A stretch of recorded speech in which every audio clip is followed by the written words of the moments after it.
Before you listen, if you enjoy the stories and want to hear more, then please consider subscribing. Most of you listening aren't subscribed, so please take this time to subscribe. Turn on notifications so you'll never miss a story and be the first to hear. You'll also be supporting me. Thank you.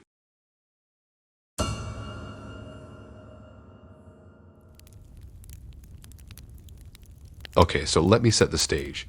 I was 12, my favorite cousin Dia was 14, and we were at her place for a sleepover. My parents decided it was a good idea to leave me with my cooler, older cousin, the one who already knew the whole world.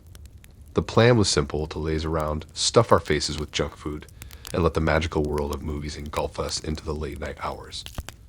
As night fell, we nestled into the comfiest corner of her room where she'd arranged a fortress of cushions, duvets, and beanbags.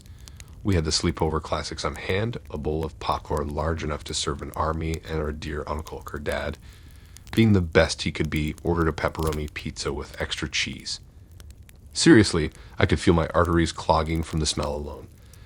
Late into the night, we found ourselves watching Scream on some dodgy streaming site Dia knew. We felt rebellious, ignoring the fact that it was probably very illegal, and we were technically aiding and abetting cybercrime. I'll tell you something, nothing bonds you more than shared juvenile delinquency, and boy, were we living on the edge. The movie was playing, and our terrified giggles echoed through the house. I remember the exact scene we were at, that infamous call, "Do you like scary movies?" Suddenly, amidst the on-screen terror and our laughter, there came a knock on the door. It was more like a bang, an abrupt, forceful noise cutting through our late-night horror session. We froze. The room seemed to echo with the knock, the sound chilling us more than any movie could. A cold buzz raced down my spine as we looked at each other. Our laughter had completely gone. It was 4 a.m. Who could possibly be at the door? A million thoughts rushed through my mind.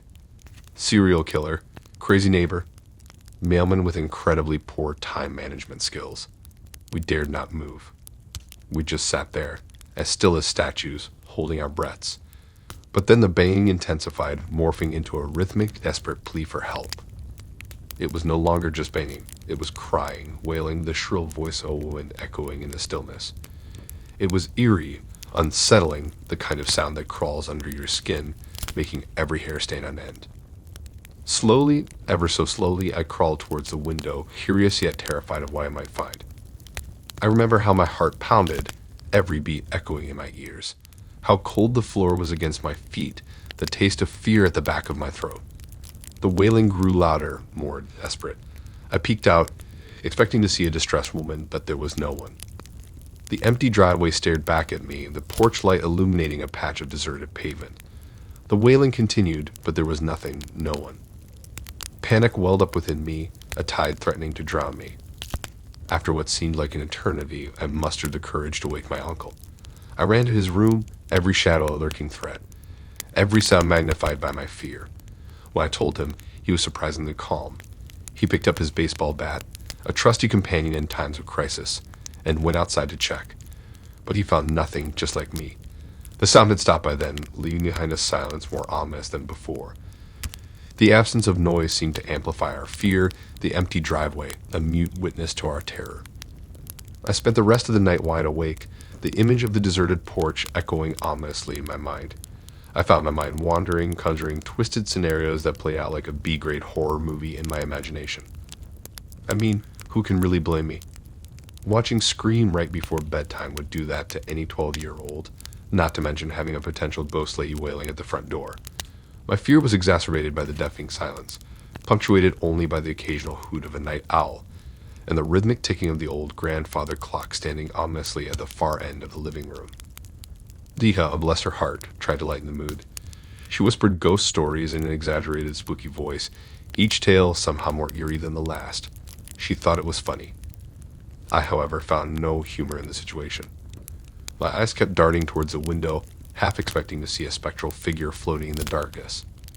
As we huddled in the living room, every creak and groan of the house seemed to take on a sinister note. We jumped at shadows and held our breaths when the wind blew, creating eerie noises that sounded like a low, haunting whisper. Our sustenance for the night was pepperoni pizza with extra cheese delivered earlier by the local pizzeria.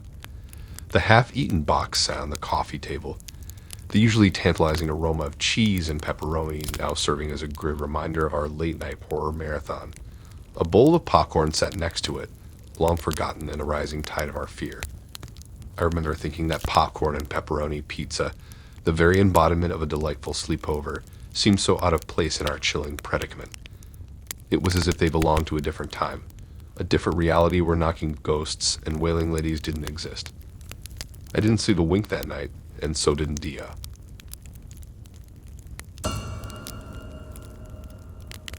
This one still freaks me out to this day. Me and my buddies from school decided to have a sleepover. We were all addicted gamers and wanted to play together, but late at night. So we gathered at Ryan's house for our unofficial tradition, the Minecraft sleepover. It was a night to revel in the camaraderie of our close-knit group. Minecraft, a digital game of exploration, creativity, and survival, was our common language, our shared passion, and the backbone of many unforgettable nights. In the semi-darkened living room, awash in the soft blue light of our screens, we huddled around our respective consoles, mobiles, and laptops, transforming the ordinary space into a high-tech command center. Our imaginations, aided by the pixelated landscapes on our screens, bridged the gap between the mundane reality and the digital fantasy world we so dearly loved. The night unfolded, transforming our innocent gaming sessions into marathon battles against monsters and dragons. A symphony of button clicks, joystick swirls, and the occasional victorious shout filled the room. Empty chip bags, soda cans, and half-eaten slices of pizza served as the backdrop of our dedicated gaming scene, remnants of our in-between breaks. Finally, our collective stamina began to dwindle as the digital clock on the wall announced it was 2 a.m. We called it a night, unrolling sleeping bags, shuffling around to find comfortable spots on Ryan's well-worn carpet, and letting the day's exhaustion wash over us. The house settled into a deep silence, a stark contrast to the earlier noises of our gaming frenzy. The last thing I remember was the faint glow of the standby light on the TV before surrendering myself to sleep's warm embrace. Sometime in the middle of the night, something yanked me back to consciousness. A hushed whisper had brushed past my ear, a phantom voice barely audible. My first instinct was to accuse Max, notorious for his pranks, but turning towards his sleeping bag, I was greeted with the image of him snoozing peacefully, completely uncharacteristic of someone who was supposed to be playing pranks. Max's peaceful slumber did little to soothe my growing anxiety, and the quiet whisper seemed to grow louder in my head, bouncing off the walls of my mind and distorting into something far more sinister. I nudged Max awake, hoping to find some solace in his sleepy confusion. But he was as clueless as I was, and his annoyed grumbling did little to ease my fear. Suddenly, an alien noise echoed through the house, a rattling sound coming from the kitchen. My mind immediately painted a reassuring picture of Ryan's mother, probably up for a late-night snack. With this comforting thought, I tiptoed my way down the stairs towards the kitchen. But reality couldn't have been more different. The kitchen was as deserted as it was supposed to be at this ungodly hour. The weak moonlight filtering through the window was the only source of illumination, casting long, treacherous shadows around the room. The chilling emptiness was heightened by the steady drip-drop of a leaky faucet, each drop echoing loudly in the eeriness. My heart hammered in my chest, my fear palpable in the cold, silent kitchen. As I stood there, rooted in place, the cold marble floor beneath my feet and the relentless dripping of water in the sink felt unreal, like a scene straight out of a horror movie. I stood frozen, my senses heightened to an almost painful degree. Every small creak, every distant rustle seemed amplified, turning the innocent house into a playground for unseen specters. Eventually, I mustered the courage to return to the safety of the sleeping bags, but sleep eluded me for the rest of the night. Every little noise made me jump, my imagination running wild with visions of ghostly apparitions and hidden monsters. Even the harmless shadows of the houseplants seemed to morph into menacing creatures. As morning broke, I was finally able to breathe a sigh of relief. The first rays of sunlight seeping through the blinds acted as a cleansing agent, washing away the terror of what I just went through. The whispers and the kitchen noises seemed like a distant memory, one that I was more than eager to forget. I told Ryan that his house may be haunted, but he just assumed I had a nightmare. Looking back now, it was one of the most chilling nights of my life. A night that turned our usual fun-filled sleepover into a chilling tale of mystery and fear, a night that made us question the reality of our own experiences, a night that none of us would ever forget.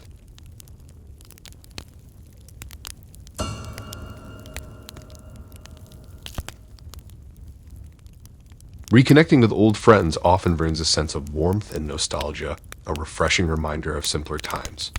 When Lily, an old friend, reached out to me after years of no contact, I jumped at the chance to meet her.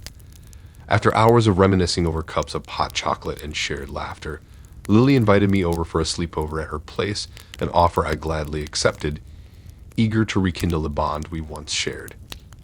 The reunion with Lily was sparked by a rather unexpected encounter, a chance meeting in the town's bustling supermarket. I was walking down the cereal aisle when I spotted a familiar face.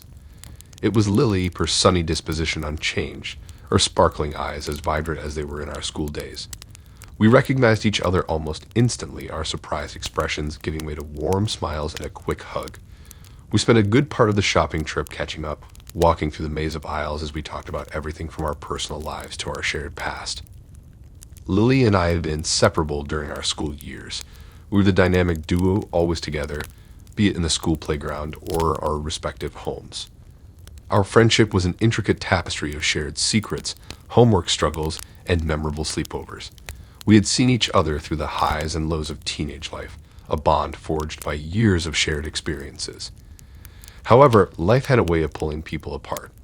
Following our graduation, Lily and I embarked on different paths. She moved to a different city for her college education, and I stayed back attending a local university. Our once frequent conversations turned into occasional calls and messages, and eventually we lost contact. The evening during the sleepover was enjoyable, full of fun and games. Some Netflix shows and typical catch-up. We pored over our yearbooks, narrated childhood anecdotes, and shared secrets like we used to do during our school days. As the evening grew into night, we decided to call it a day, retreating to Lily's guest room where a comfortable bed and the promise of restful sleep awaited. Sleep, however, proved to be elusive. I found myself stuck in a bizarre dream, an odd state of meta-consciousness where I was trying to sleep within the dream. It was surreal, like a scene straight out of a psychological thriller, my mind oscillating between levels of consciousness. In that dream, I finally fell asleep, and the moment I did, I awoke from that dream. However, once I had woken up, I felt a serious sharp pain on my back, just near my spine, pulling me out of the bizarre dream. Lily, who was woken up by my sudden movements, hurriedly switched on the lights, her face a mirror of my confusion and fear. Upon examining my back, she discovered a massive red scratch, raw and frighteningly real. It was as if someone had clawed my back. She quickly grabbed a tube of antiseptic cream from her medicine cabinet, applying it to the scratch with gentle hands.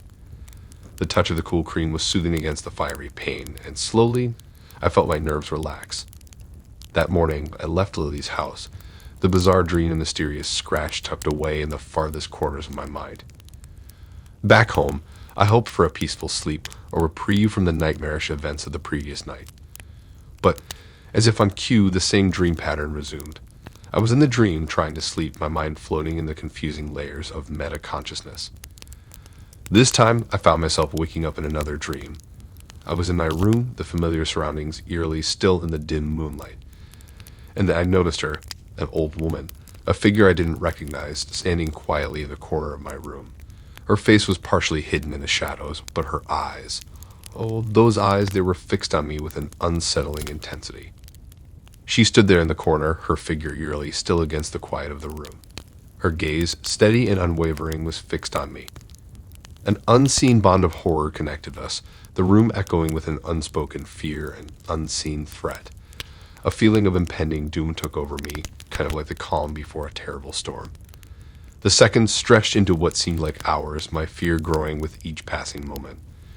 Just as I was about to let out a scream, she, without warning, lunged forward, her figure gaining a terrifying momentum.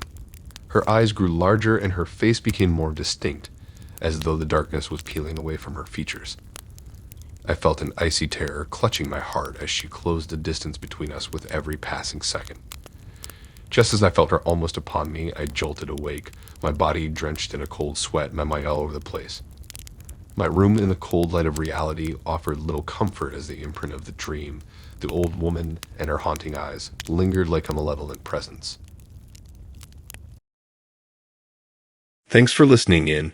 If you like these stories and want to hear more, then please subscribe and like and support this new channel. We have more stories for you to listen to.